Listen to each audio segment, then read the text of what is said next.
Hi guys, this is a remake of Werelions -2 hunting guide.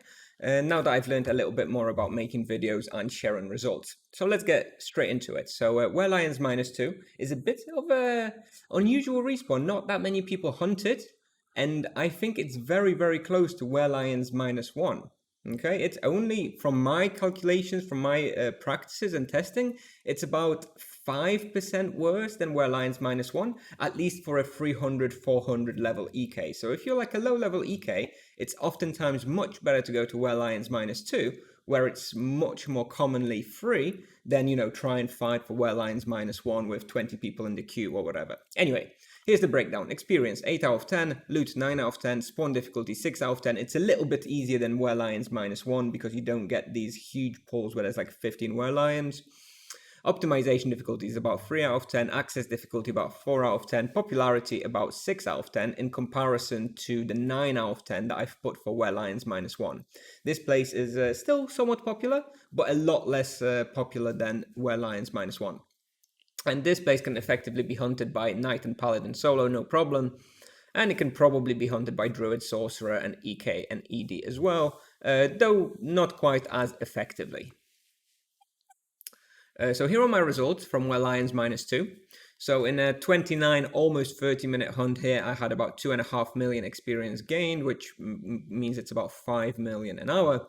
I had about 1.1 million in profit on average from this hunt. This is more or less average for me. I think, anywhere between 1 million to 1.1 million is what I can expect on Werelions -2.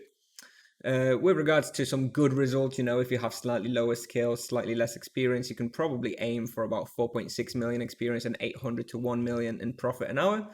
And if you're sort of an average player with not that much experience, then I would recommend that you go to that level 350 plus, because at 300 it might be a little bit difficult sometimes. And I think you should be aiming to get about 4.3 million experience and about 700 to 800k in profit an hour. With regards to bestiary, you're looking for about 5 hours for Werelions, 4.5 hours for Werelioness, and 13 hours for White Lion. With regards to requirements, you need level 300 plus, Grim Veil quest until an ancient feud, I believe the mission is called. You need that completed, or at least the part where you access Werelions.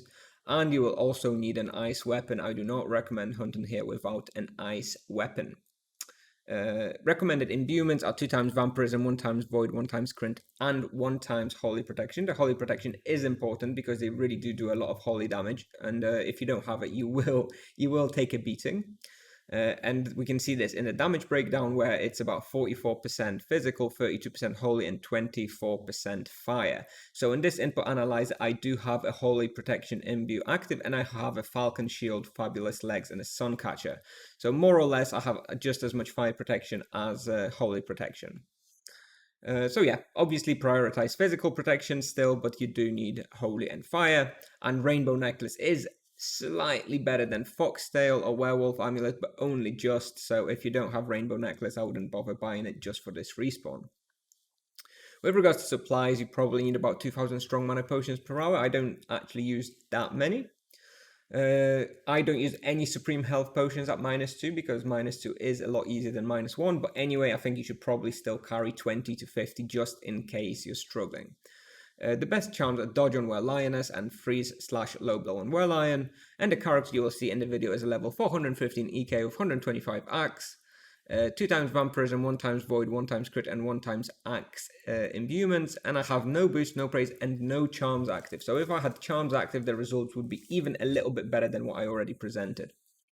Now the route that I suggest, it's here is the entrance, as you know, and the one important thing to notice is that when I hunt Werelions -2, I actually go 1 level up and I do the pull by the teleport on -1. This is because anyone who actually knows how to hunt Werelions -1 will skip that pull. Okay, so that should always be free, and it's a full respawn for you. If whoever is hunting Werelions -1 has a problem with this because they don't know how to hunt Werelions -1 and they actually kill that pull, then, well, you're going to have to skip it because, technically it does belong to -1. In my experience, it's not very often killed by somebody hunting -1. So if you can, I would kill that pull at -1 as well. But anyway, once you come into actual -2, you sort of follow this path. do one big pull here while you're killing all the monsters on the way here. There's like 2 or 3 Werelions that you want to kill before you get to this big pull. Then you go sort of southwest to this next pull, again, quite a big one. A little bit more west for another big one. Then you go north, pull in some monsters here from the edge, sort of usually kill them around here, about 5 of them. Then you go north, attacking monsters as you go, pull some out of this corridor here, then do a semi-big pull of about 6 to 7 Werelions here. You then go a little bit north and a little bit east, you probably do a pull around here. Then you go east, south, east, pull some from the north near the bosses, do a big pull. Then you go west and south, do a big pull here. Go south again, do a small pull here, only about 5 to 6 monsters.